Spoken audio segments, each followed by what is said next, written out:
Et bonjour à tous. On se retrouve pour le pronostic du quintet de ce mercredi. Nous serons le 31 mai et on prendra la direction de Strasbourg pour un quintet en réunion, une course 4. C'est le prix de la musique, c'est un handicap première épreuve de type classe 2 pour des chevaux âgés de 4 ans et plus. Il y aura 3000 mètres à parcourir et ils seront 16 au départ de cette course. Le terrain sera jugé certainement bon souple, comme sur la moitié nord de la France, il fait très beau et assez chaud depuis plusieurs jours maintenant.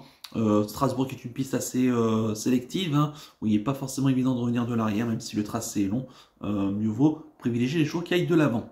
Je vais tout de suite et rapidement vous donner mes 8 préférés. J'ai retenu en tête le 3, Maïkis, le pensionnaire de Goran Batistic, la monte d'Aurélien Lemaître. Il a tiré le 12 derrière les stades de départ. C'est un cheval auquel j'étais assez confiant récemment dans le quintet du 14 mai dernier sur l'hippodrome de Longchamp, où il s'est classé bon deuxième, battu par la Fille du Sud en devançant Berkane ou encore Maturigold et Thunderspeed, des chevaux qu'on connaît bien dans les handicaps. C'est un cheval qui a montré beaucoup de régularité. Je pense qu'on se déplace dans l'entourage ici avec des ambitions à évoluer sur 3000 mètres, une distance qu'il a couru une fois, auquel il s'est imposé, c'était sur les pentes de Cran l'an passé, dans du terrain juste souple. Je ne pense pas que ça donc puisse le déranger. Il a 3 courses de rentrée, il est proche d'une victoire dans un handicap. Il trouve ici des belles conditions pour pouvoir s'imposer et j'y crois, donc du coup beaucoup. En deuxième position, j'ai mis le 14, Diana, pensionnaire de Madame Jutta Mayer, la monte d'Eddie Ardouin. Elle a tiré le 10 derrière les stades de départ. C'est une jument qui est âgée de 5 ans, qui avait participé à cette course l'an passé. Elle était en 32,5 de valeur, en 33 pardon de valeur, et elle s'est classée 5e. Cette année, la situation est différente. Elle est en 30,5, donc 2,5 kg de moins. Elle a 2 courses de rentrée. La dernière fois, c'était bien sur ce tracé à Strasbourg, où elle terminait 4e, battue par Jasmine, notamment qu'elle va le retrouver avec un avantage au poids. C'était le 8 mai dernier, et Garigliano qui va également le retrouver ici, et bien avec un avantage ici au poids. Donc je pense que Diana peut améliorer son classement par rapport à l'année dernière. Elle connaît par cœur la piste de Strasbourg, la distance n'y a aucun problème. Bref, je trouve qu'en bas de tableau, ça peut être un très bel outsider. En troisième position, j'ai mis le 15, Garigliano, pensionnaire de Monsieur Benjamin Bossard, la montre d'Augustin Manamé. Il a tiré le 8 derrière les stades de départ. Lui, c'est pareil, il est assez régulier sur ces genres de tracés dits de tenue, des tracés de stayer. Le cheval qui a couru cette course l'an passé, il a terminé 10e. Mais bon, on sent un cheval quand même sur la montante depuis le début de la saison avec lui. Comme on l'a dit précédemment, il reste sur sa 3e place dans la course référence, battu par Jasmine, donc il va retrouver avec un net avantage au poids. En bas de tableau, là encore avec Diana, ça fait partie des beaux outsiders. En 4e position, j'ai mis le 13, Aowen Aventure, le pensionnaire de Jess Paris, la monte de Ludovic Boisseau. Il a tiré le 16 derrière les stades de départ. C'est un chic cheval qu'on connaît très bien maintenant. Il est âgé de 7 ans. Dans l'est de la France, il est bon, mais en région parisienne, quand il se déplace, c'est tout à fait convenable également. Un cheval qui est pris en bas de tableau en 31 de valeur. Seul petit bémol pour Aowen Aventure, c'est que je pense qu'il aurait préféré une piste un petit peu plus assouplie. Maintenant, on va composer avec. Le cheval est très régulier depuis le début de la saison. À Strasbourg, il est sur son champ de course. Bref, je trouve que là encore, en bas de tableau, il constitue de bons points d'appui. En 5e position, j'ai mis le 8. Il s'agit de Capani.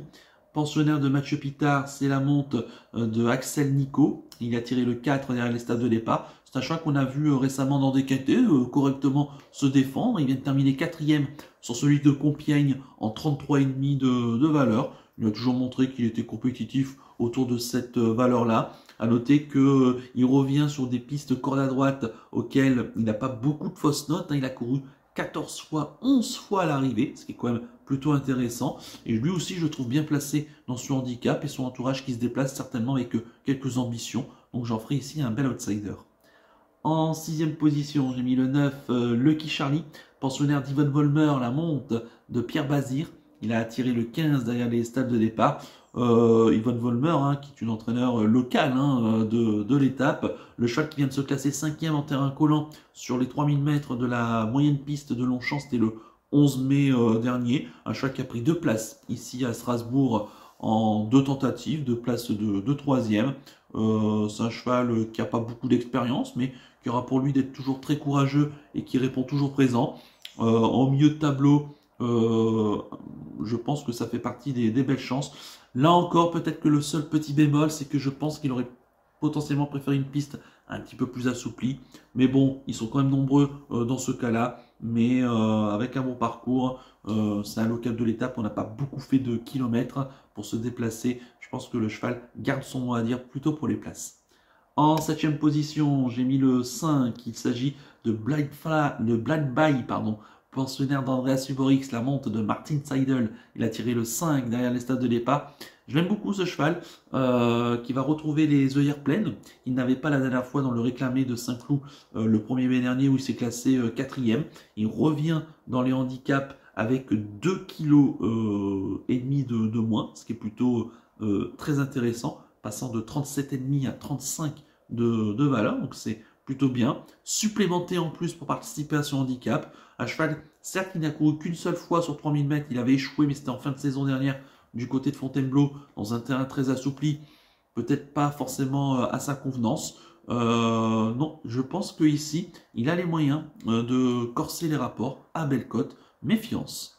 Et enfin, en 8e position, j'ai mis le 2. Il s'agit de Jasmine, le pensionnaire de Christian Peterschmidt, la monte de Delphine Santiago. Il a tiré le 6 derrière les stalles de départ. Le cheval qui vient de s'imposer à 2 reprises cette année.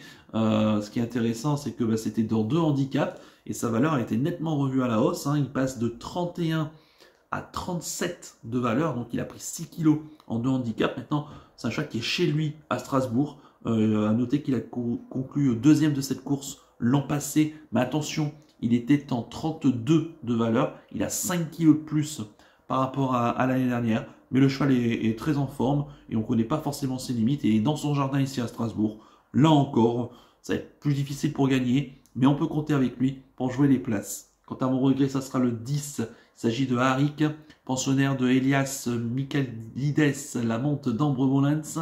Il a tiré le 9 derrière les stades de départ. C'est un cheval qui a gagné 3 de ses 5 dernières sorties, dont 2 consécutivement récemment. Et récemment un handicap du côté de Longchamp. Pénalisé au poids lui aussi. Sa valeur a été nettement revue à la hausse, passant de 26 à 33 de valeur, donc plus 7 kg. Il n'a jamais été pris aussi haut sur l'échelle du handicap, mais maintenant on ne connaît pas forcément ses limites. On se déplace certainement avec quelques ambitions, et il peut être là encore mis dans un champ réduit. Je répète mon pronostic en chiffres: le 3, le 14, le 15, le 13, le 8, le 9, le 5 et le 2. Avec le 10 en regret. Mon coup de cœur pour ce quintet, ça sera le 14, Diana, que j'aime beaucoup en bas de tableau, 5e de cette course l'an passé, et qui retrouve ici un poids beaucoup plus intéressant que l'an dernier, donc attention à elle. Et quant à mon conseil de jeu, écoutez, on va faire le couplet placé de la sélection, on va pas prendre de risques, en espérant que ça se passe bien pour nos chevaux et notre sélection. Voilà donc pour le conseil de jeu. On va terminer comme d'habitude par le penalty du jour. Et on va revenir sur le penalty de ce lundi de Pentecôte. C'était donc du côté de Longchamp, dans le prix du Palais Royal avec Amilcar. Malheureusement, ça s'est pas très bien passé. Le cheval a coincé dans la ligne droite, ne reflétant pas sa bonne valeur que j'ai vue ces dernières semaines. Donc causant vraiment une vive déception. Il ne termine que 6e. Donc bon, malheureusement, ça poursuit la mauvaise passe qu'on traverse ces derniers jours. Ça fait vraiment plusieurs jours que les pénaltys, ça se passe très très mal. J'espère quand même bien terminer le mois avec Canabelev du côté de Vincennes dans le prix Ozo ce mardi. Et pour ce mercredi, nous serons le 31 mai, dernier jour du mois de mai. Écoutez, je pars à Caen en réunion 4, ça sera dans la 5e course.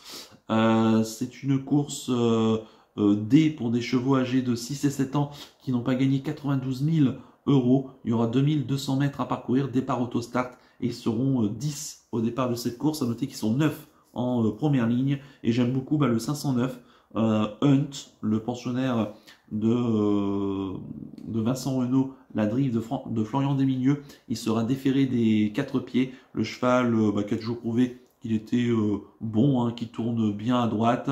Un cheval qui est en petit retard de gain, je pense, qui affronte ici un lot homogène, mais je pense à sa portée. Il faudra quand même gérer le tracé de vitesse et son numéro 9 derrière la voiture, mais c'est une piste qui est assez, qui est très très grande, qui est très sélective et qui peut convenir à ce cheval. La longue ligne droite de Caen devrait servir ses intérêts, donc si son driver qu'il connaît par cœur s'en sort bien avec, je pense qu'il a les moyens de lutter pour les premières places. Donc le 509 Hunt en réunion 4, course 5 du côté de Caen. Voilà donc pour le penalty du jour. Il ne me reste plus qu'à vous remercier, qu'à vous souhaiter évidemment bonne chance pour les paris. Merci à tous pour votre fidélité. N'oubliez pas de liker et de vous abonner à la chaîne si ce n'est pas déjà fait par avance, et je vous en remercie. Et je vous donne rendez-vous ce mercredi pour l'étude du quintet de jeudi. Je vous souhaite à toutes et tous de passer une excellente semaine et surtout, prenez bien soin de vous. Ciao à tous.